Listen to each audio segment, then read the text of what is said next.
The night my marriage finally cracked open, my mother's voice came back to me soft, tired, and right.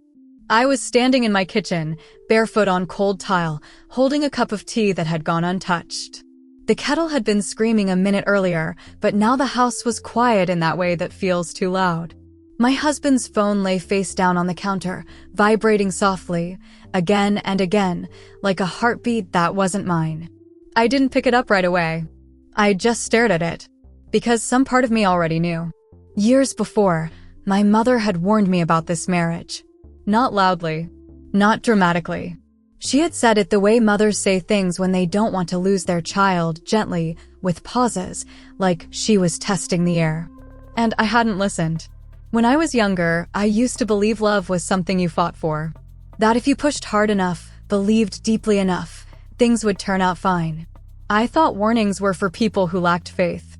I thought intuition was just fear wearing a smarter coat.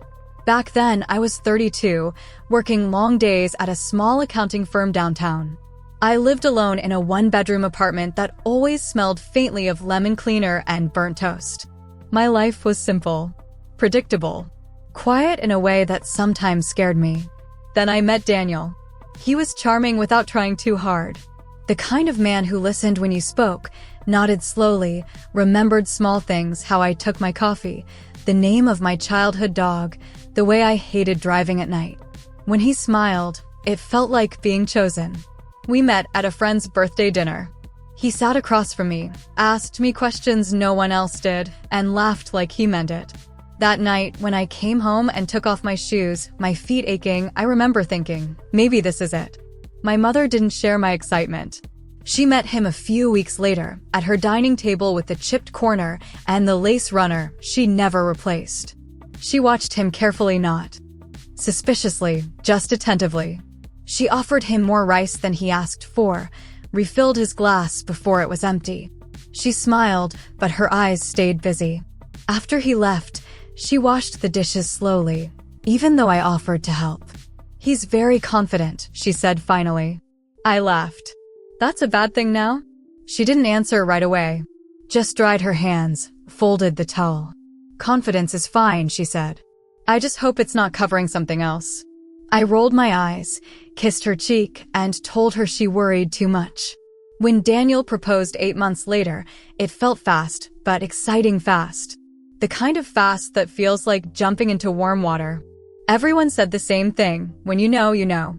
Everyone except my mother. She didn't argue, didn't cry. She just held my hands a little longer than usual and said, "Promise me something." "What?" I asked, already defensive. "Promise me you'll pay attention to how you feel when you're alone with him. Not how it looks. Not how it sounds to others. Just how it feels." I promised. I didn't keep it. The first year of marriage was fine. That's the word I used when people asked. Fine, like a room with no windows, functional, but dim. Daniel worked in sales, traveled often, always chasing the next opportunity. I adjusted my life around his schedule without really noticing I was doing it. I cooked dinner later. I went to bed alone more often. I learned to keep conversations light when he came home tired. I told myself this was partnership, compromise, maturity. My mother called every Sunday. "You sound tired," she'd say. "I'm just busy," I'd reply, glancing at Daniel's empty chair. She never pushed. That almost made it worse. The first real crack appeared in something small, almost invisible. Daniel started guarding his phone. At first, it was nothing, turning it face down, stepping into the hallway to take calls. Then passwords changed. Notifications silenced. When I asked, he smiled and said, "Work stuff." "You know how it is." I nodded. I wanted to believe him.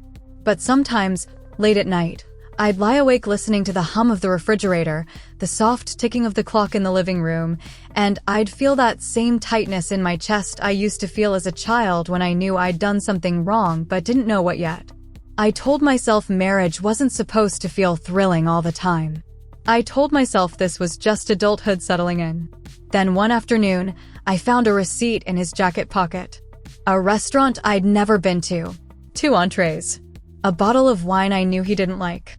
When I asked him about it, he didn't get angry. He laughed. Wow, he said, shaking his head. You're really checking my pockets now? I felt embarrassed. Smaller somehow. I was just. Relax, he said, kissing my forehead. You're imagining things.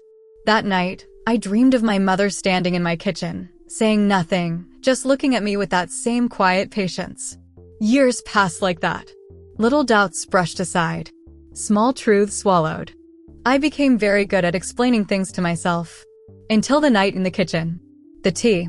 The phone. The vibration that wouldn't stop. My hand was shaking when I finally picked it up.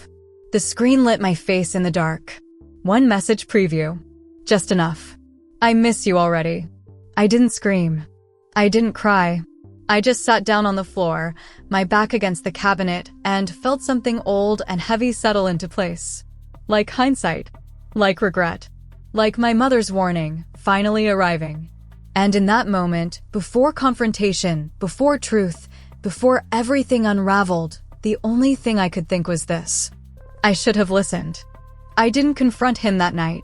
That surprises people when I tell them now, but shock doesn't always look like shouting. Sometimes it looks like sitting very still because if you move, everything might collapse at once. I placed the phone back on the counter exactly where it had been. I rinsed my cup and set it upside down on the towel. I even wiped the counter, slow and careful, like muscle memory was carrying me through something my heart hadn't caught up with yet. Daniel came home an hour later. I knew it was him before the door opened. His keys always jingled twice, once impatiently, once more softly, like he'd changed his mind about being annoyed. He walked in, loosened his tie, kissed my cheek. Hey, he said. You're still up. I nodded. Couldn't sleep. He didn't ask why. That should have told me something, but I was already drowning in things I hadn't wanted to know. He went to shower. I listened to the water run, steam curling under the bathroom door, and thought about how many times I'd found comfort in that sound. How safe it used to feel. That night, I lay beside him and stared at the ceiling fan as it turned and turned, counting rotations like a child counting sheep. His arm draped over my waist, familiar, heavy. I wondered how long it had been since that arm had felt like mine. The next morning, he left early. I waited until his car pulled out of the driveway before I called my mother. She answered on the second ring. Hello, my love. Her voice was the same as it had always been, calm, steady, carrying years of weather and patience. The moment I heard it, something inside me cracked. I think you were right, I said. There was a pause. Not shock. Not satisfaction. Just space. Tell me what happened, she said gently. I told her everything. The phone. The message. The years of small excuses stitched together into something that finally made sense. I sat at my kitchen table while sunlight crept across the floor, and I spoke like someone confessing, not accusing. When I finished, she sighed a long, tired sound. I hoped I was wrong, she said. I really did. I feel stupid, I whispered. No, she said firmly. You feel human. That word stayed with me all day. Human. I didn't rush into action. That's something people expect in stories, confrontation. Tears, immediate justice. But real life doesn't always move that cleanly. Sometimes it circles. I started paying attention instead. I watched how Daniel angled his phone away from me now, not even trying to hide it, just assuming I wouldn't look. I noticed how his stories had gaps, meetings that ran late, trips that didn't quite line up. I noticed how he complimented me differently now, like he was checking a box. One evening, as he was folding laundry, something he rarely did, his phone buzzed on the bed. He was in the bathroom. I don't know what finally pushed me. Maybe it was how normal everything felt. Maybe it was how tired I was of pretending not to see. I picked it up. The phone unlocked easily. My birthday. I almost laughed. The messages weren't dramatic. No explicit photos. No declarations of love. Just familiarity. Intimacy built from repetition. Did you eat? I'll call you later. I wish I was there instead. Instead, her name was Claire. I sat on the edge of the bed, the comforter bunching under my fingers, and read until my eyes burned. This wasn't new. It hadn't started recently. It had grown quietly, steadily, while I was busy adjusting myself smaller. When Daniel came out of the bathroom, towel around his waist, humming softly, I was still sitting there with his phone in my hands. He stopped when he saw me. For a moment, we just looked at each other. Then he exhaled. "So," he said. "You know." I waited for anger, for denial, for apology. Instead, he sat down beside me. "I didn't plan for it to happen," he said. "It just did." I stared at him. "For how long?" He hesitated. That was answer enough, but he said it anyway. 3 years. 3 years. Longer than some marriages last. I felt strangely calm. Like my body had finally accepted something my mind had been avoiding. "Do you love her?" I asked. He rubbed his face. "It's complicated." I nodded. "Everything always is." He reached for my hand. I pulled it back. "I need you to leave tonight," I said. He looked startled. "Let's not be dramatic." I laughed then, a short, sharp sound that surprised even me. "This is the least dramatic I've been in years," I said. He stayed with a friend that night. The house felt enormous without him. Empty in a way that wasn't lonely yet, just unfamiliar. I slept in the guest room. In the morning, I made coffee and drank it slowly by the window, watching a woman walk her dog past our house. Life moving on without any regard for the earthquake inside me. The days that followed were strange. Quiet. Heavy. Daniel texted. Called.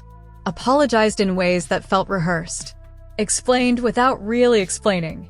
He wanted time. Space. Understanding. I wanted honesty. When I told him I needed to separate, he accused me of giving up too easily. That was the moment something shifted. Because suddenly, I saw it clearly, how often I had been asked to carry weight that wasn't mine. My mother came to stay with me that weekend. She cooked soup, folded towels, sat with me on the couch in silence, her hand resting over mine. She didn't say, "I told you so." She didn't say anything about being right. One night, as we washed dishes together, she said, "You didn't fail." I shook my head. I ignored everything. She looked at me, eyes steady. "You learned." That's different. That was the first time I considered forgiving myself. But forgiveness doesn't come all at once. It comes in pieces. And the hardest piece was still ahead. Because I wasn't just losing a marriage. I was about to find out who else had known. And how public the truth was about to become. I didn't plan to tell anyone else right away. In my mind, this was still something fragile, something I needed to hold close to my chest until I understood its shape. I told myself that privacy was dignity. That silence was strength. But secrets don't stay quiet when too many people are standing on them. The first crack came from a place I didn't expect. My sister called me one afternoon, her voice too bright, too careful. "So," she said, stretching the word thin, "how long has Daniel been unhappy?" I sat at my desk, pen frozen above a spreadsheet that had blurred into meaningless lines. "What do you mean?" She hesitated. I could hear it, the way she always clicked her tongue when she didn't know how to step out of something she'd already stepped into. "I ran into Claire," she said. "At the grocery store." The room felt suddenly smaller. "Claire who?" I asked, though I already knew. There was another pause. Longer this time. "Claire from Daniel's office." My throat tightened. "And?" She sighed. She assumed I knew. About them. I closed my eyes. "Who else knows?" I asked. "People," she said softly. "Not everyone. But people." That word landed harder than any accusation. People. It turned out this wasn't a hidden affair discovered by accident. It was a quiet truth carried by others, discussed in lowered voices, explained away as something temporary, something complicated. Daniel's coworkers knew. A few mutual friends knew. Someone at a dinner party once joked about him being emotionally unavailable at home, and I had laughed along, unaware I was the punchline. I felt foolish in a way that went deeper than embarrassment. It wasn't just that I'd been betrayed. It was that I'd been surrounded by the evidence and still trusted my blindness more than my instincts. That night, I confronted Daniel again, not in anger, but in something colder. "How many people knew?" I asked. He didn't deny it. That hurt more than a lie would have. "I didn't think it mattered," he said. "Mattered to who?" I asked. He didn't answer. The separation became official quickly after that. Not because I rushed, but because once the truth is fully exposed, pretending becomes exhausting. I moved through the logistics with a strange clarity, dividing accounts, packing boxes, signing papers. It felt like watching someone else's. Daniel cried when he moved out. That complicated things. He stood in the doorway with a box of books, eyes red, voice unsteady. I never meant to hurt you. I believed him. That was the hardest part. Because intention doesn't erase impact. And loving someone doesn't obligate you to keep absorbing their damage. I know, I said. But you did. He nodded, like he'd been waiting for permission to accept that. When the door closed behind him, I didn't collapse. I didn't scream. I just leaned my forehead against the wood and breathed until my chest stopped shaking. The silence afterward was different than before. This one was honest. The public part came slowly, then all at once. Daniel started appearing places with Claire, not loudly, not dramatically, but visibly. A hand on her back at a company event. A photo tagged by someone else, then quickly deleted, then screenshotted anyway. People reached out. Some with sympathy. Some with curiosity disguised as concern. Some with advice I hadn't asked for. You're better off. You deserve happiness. Everything happens for a reason. I thanked them politely and kept my distance. What they didn't see was the quieter aftermath, the evenings where I stood in the grocery aisle too long because I forgot what I used to cook for just myself. The mornings where I woke up reaching for a phone that wasn't there. Grief doesn't always look dramatic. Sometimes it looks like learning new routines. My mother watched all of this with a steadiness I came to rely on. One afternoon, we sat on her porch, the air thick with summer heat and the sound of cicadas. She handed me a glass of iced tea, condensation sliding down the sides. You know, she said, warning someone doesn't mean controlling their future. I looked at her. I wish you'd been harsher. She smiled faintly. No, you don't. She was right. If she had shouted, I would have resisted harder. If she had demanded, I would have mistaken it. For doubt in me, not concern for me. She had done what mothers do when they trust their children to learn. She had spoken once, clearly, and then let go. I wasn't wrong, she continued. But you weren't wrong to hope. That sentence stayed with me. Hope isn't foolish just because it's disappointed. The real public reckoning didn't come through gossip. It came through honesty. At a family gathering months later, someone asked me casually if Daniel and I were working things out. The table went quiet. Forks paused midair. I felt everyone waiting to see how I would frame my own story. I could have softened it. I could have protected his image. I could have protected mine. Instead, I said, we're divorced. He was unfaithful, and I chose not to stay. There it was. Not cruel. Not dramatic. Just true. The silence afterward wasn't awkward. It was respectful. Later, my aunt hugged me and said, you sound strong. I thought about that on the drive home. Strength, I realized, wasn't loud. It was clarity. Daniel faced his own consequences quietly. The office whispers. The loss of credibility with certain people. The realization that a relationship born in secrecy doesn't always survive daylight. Claire, from what I heard, didn't stay long. That wasn't satisfying. It was just fitting. What surprised me most was what came after the dust settled. The relief. Not happiness, not yet. But space. Breathing room where I could finally hear my own thoughts again. I started therapy.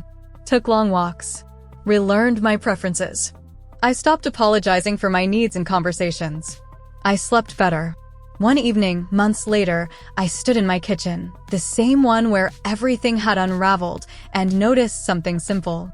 The tile was still cold. But I wasn't. I hadn't ignored my mother because I was foolish. I had ignored her because I wanted to believe in my own future more than I feared my own pain. That doesn't make me weak. It makes me human. And forgiving myself for that took longer than forgiving him. Healing didn't arrive the way I thought it would. There was no moment where I woke up and felt whole again. No sudden lightness. No dramatic turning point. What came instead was quieter, a series of small permissions I gave myself, one at a time. Permission to rest. Permission to stop explaining. Permission to feel sad without needing to justify it. The first real change happened on an ordinary Tuesday. I came home from work earlier than usual. The house was still mostly empty. Daniel had taken the couch, the spare lamp, the set of wine glasses we never really used. What remained felt intentional, pared down to only what I had chosen or kept. I opened a window. Let fresh air in. For years, I'd kept the windows closed because Daniel hated drafts. He said they gave him headaches. I believed him. Now, as the curtain lifted slightly in the breeze, I felt something in my chest loosen. That was when it hit me. I had been living carefully for a long time. Carefully enough to disappear. Therapy helped, but not in the way I expected. I didn't go to talk about Daniel at first. I went to talk about me. About why I stayed quiet so often. Why I trusted explanations over instincts. Why I believed love required endurance more than honesty. One afternoon, my therapist asked, "When did you first learn that ignoring yourself was safer than listening?" The question settled into me like sediment. I thought of my childhood. Of being the responsible one. The easy one. The one who didn't cause trouble. I thought of how praise had always followed compliance. I thought I was being loyal, I said slowly. She nodded. "You were being practiced." That word startled me. Practiced. Like something learned, not inherent. That meant it could be unlearned too. Daniel reached out less and less as time passed. At first, his messages were frequent, checking in, apologizing again, asking if I was okay. Then they became occasional, then polite, then rare. The last time he called, months after the divorce was finalized, I almost didn't answer. But I did. "I just wanted to say I'm glad you're doing well," he said. His voice sounded older somehow. Worn. "Thank you," I replied. And meant it. There was a pause. "You were right to leave," he said finally. That was all. When the call ended, I sat quietly for a moment. I didn't feel triumphant. I didn't feel validated in the way movies promise. I felt finished. Some conversations don't need more words. They need endings. My mother and I grew closer in ways that surprised us both. Not because of the divorce, but because of what came after, the honesty. I told her things I hadn't before. About how small I'd felt sometimes. About how afraid I'd been to fail at something I'd chosen.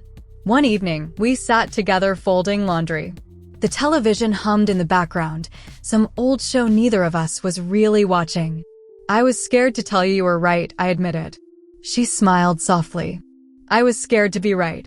That stayed with me. Love doesn't celebrate being correct. It mourns being necessary. I started to notice something else too. Other women began telling me their stories. A colleague stayed late one night and confessed she was not happy, but not unhappy enough to leave. A friend admitted she hadn't trusted her own instincts in years. Even my sister, one quiet afternoon, said, "I think I've been ignoring things." I didn't give advice. I just listened. Sometimes that's the bravest thing you can do, hold space without trying to fix. Forgiving myself was the hardest work of all. It required revisiting moments I'd rather forget. Times when I knew something was wrong but chose peace over truth.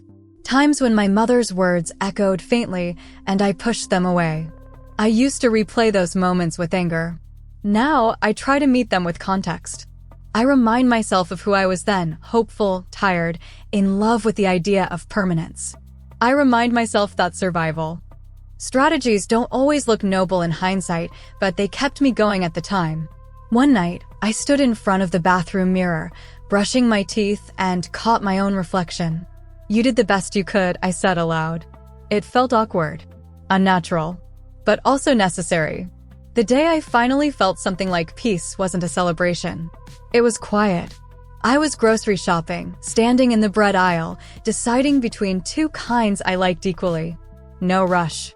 No anxiety about someone else's preference. Just choice. I smiled to myself. Freedom, I realized, often looks boring to outsiders. But it feels like oxygen. I don't hate Daniel. That surprises people too. Hatred would mean carrying him with me longer than he deserves. It would mean giving his choices continued power over my days. Instead, I see him clearly now. A man who wanted comfort and excitement. Who avoided discomfort even when it cost someone else. Who didn't know how to sit with dissatisfaction without escaping it. Understanding doesn't excuse harm, but it does release you from replaying it endlessly. If I could go back and sit beside my younger self, the woman who rolled her eyes at her mother's concern, who believed love meant perseverance above all else, I wouldn't scold her. I would say this: pay attention to how you feel when no one is watching. That's where the truth lives. My mother knew that. I just needed time to learn it. I didn't listen when she warned me, but I did listen when it finally mattered. And that, I've learned, still counts. There was a season after the divorce that felt strangely suspended, like life was waiting to see what I would do next. People assume separation is an ending. What they don't tell you is that it's also a beginning without instructions. No map. No applause. Just quiet mornings and choices you have to make without checking in with anyone else first. I moved through those months slowly. Not because I was broken, but because I didn't want to rush past. Something important again. The public consequences showed themselves in subtle ways. Invitations changed. Some couples stopped calling, unsure where I fit now. Others leaned closer, asking questions they'd been holding back for years. At work, I noticed how differently people spoke to me, not with pity, but with a kind of careful respect. Like I'd crossed a line they hadn't yet and come back altered. One afternoon, during a team lunch, a coworker said casually, "I admire how you handled everything." I blinked. Handled what? She shrugged.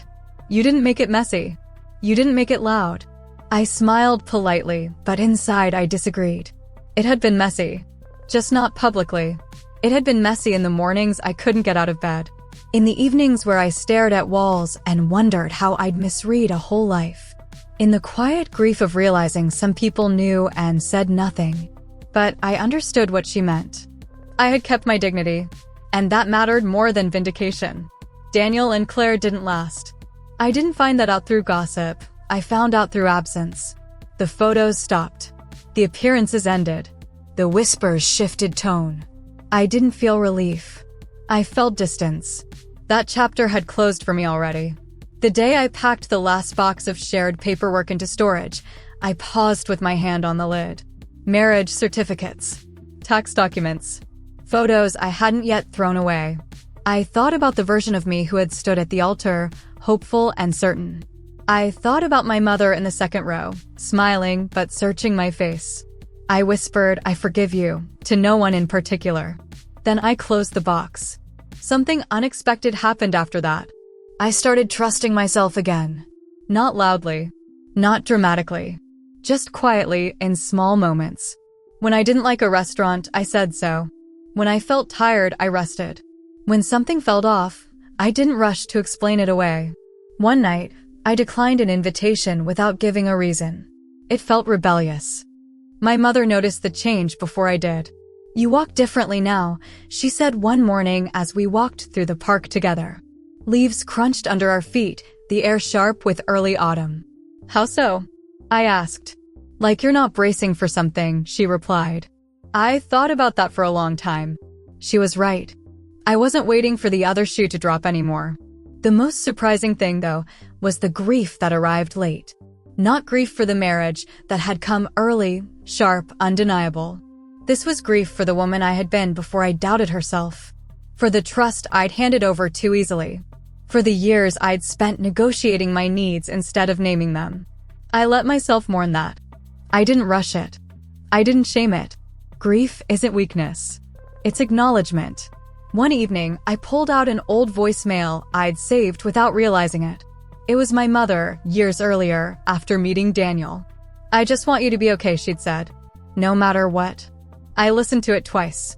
Then I deleted it. Not because it didn't matter, but because I no longer needed proof that someone had seen what I couldn't. I had learned to see for myself. People sometimes ask if I'd do it differently if I could go back. I think about that carefully before answering. Would I listen sooner? Yes. Would I still choose love? Also yes. Because the lesson wasn't that love is dangerous. The lesson was that love shouldn't cost you your voice. There's a quiet strength that comes from surviving something without becoming hardened by it. I still believe in connection, in partnership, in choosing someone and being chosen back, honestly, fully, without hidden rooms. But now I believe in choosing myself first. That belief doesn't make me selfish. It makes me whole. On the anniversary of the day everything unraveled, I did something small but symbolic. I made tea, let it steep, drank it while it was still warm. I stood in the same kitchen on the same cold tile. Only this time, the silence didn't scare me. It felt earned. I didn't listen when my mother warned me about my marriage, but I listened when my own heart finally spoke loud enough. And sometimes, that's how wisdom arrives, not as prevention, but as understanding. By the time a year had passed, people stopped asking how I was holding up. They started asking what I was doing next. That question used to terrify me. It felt like pressure, like I was expected to turn pain into productivity, loss into reinvention. But over time, I realized something gentler. Next didn't have to be big. It just had to be honest. The truth is, I didn't reinvent my life. I reclaimed it. I kept the same job, the same neighborhood, the same coffee shop where the barista knew my order and never asked about my ring finger. I didn't move cities or change my hair or announce a new chapter online. I just lived differently inside the same frame. And that was enough. One afternoon, while cleaning out a drawer, I found my wedding ring. I'd put it there months ago and forgotten about it, wrapped in a tissue, tucked behind old batteries and a broken watch. I held it between my fingers, the metal cool and familiar. For a moment, I thought I might cry. Instead, I felt something closer to gratitude. Not for the betrayal, not for the pain, but for the clarity that followed. I took the ring to a small jewelry shop near my office. The man behind the counter asked if I wanted to sell it or redesign it. Neither, I said after a moment. I just don't want to carry it anymore. He nodded like he understood more than I'd said. I left it there. Forgiveness, I've learned, is misunderstood. It's not saying what happened was okay. It's not erasing consequences. It's not reconciling when reconciliation would cost you peace. Forgiveness is deciding not to let the past keep negotiating your future. And forgiving myself, truly, fully, took the longest. I had to stop replaying every ignored instinct like evidence in a trial. I had to stop asking myself why I stayed instead of asking how I survived. The answers changed everything. One night, my mother and I sat together at my kitchen table. The same table where years earlier I'd laughed off her concern. We were quiet for a while, the kind of silence that doesn't need filling. You know, she said finally, I never wanted you to be right or wrong. I just wanted you to trust yourself. I swallowed. I'm sorry I didn't listen. She reached across the table and squeezed my hand. You did, she said. Eventually. And she was right. Listening doesn't always happen on time. Sometimes it happens when we're ready to hear. I don't tell this story because I want sympathy. I tell it because I know how many people are living in the space I once lived in, that uneasy middle ground where nothing is obviously wrong, but nothing feels right either. Where warnings come softly. Where instincts whisper instead of shout. Where love asks you to shrink just a little, again and again. If that's where you are, I want you to hear this clearly. You're not weak for hoping. You're not foolish for loving. And you're not broken for learning the hard way. Some lessons arrive gently. Others leave bruises. Both still teach. Today, when I wake up, I check in with myself before checking my phone. How do I feel? What do I need? What am I ignoring? Those questions guide me now. They don't always have easy answers, but they always have honest ones. I didn't listen when my mother warned me about my marriage. I listened when I finally understood myself. And if you're listening now, truly listening, then maybe this story isn't about regret at all. Maybe it's about timing. Maybe it's about forgiving the version of yourself who didn't know what you know now. So I'll leave you with this, the question I ask myself when I catch old doubts creeping in. If you trusted yourself a little more today, what would change? If this story resonated with you, I hope you'll share your thoughts in the comments or share it with someone who might need to hear it. And if you'd like to hear more stories like this, stories about truth, hindsight, and finding your way back to yourself, I'd be honored if you stayed. Sometimes, the bravest thing we do is listen, even if it takes time.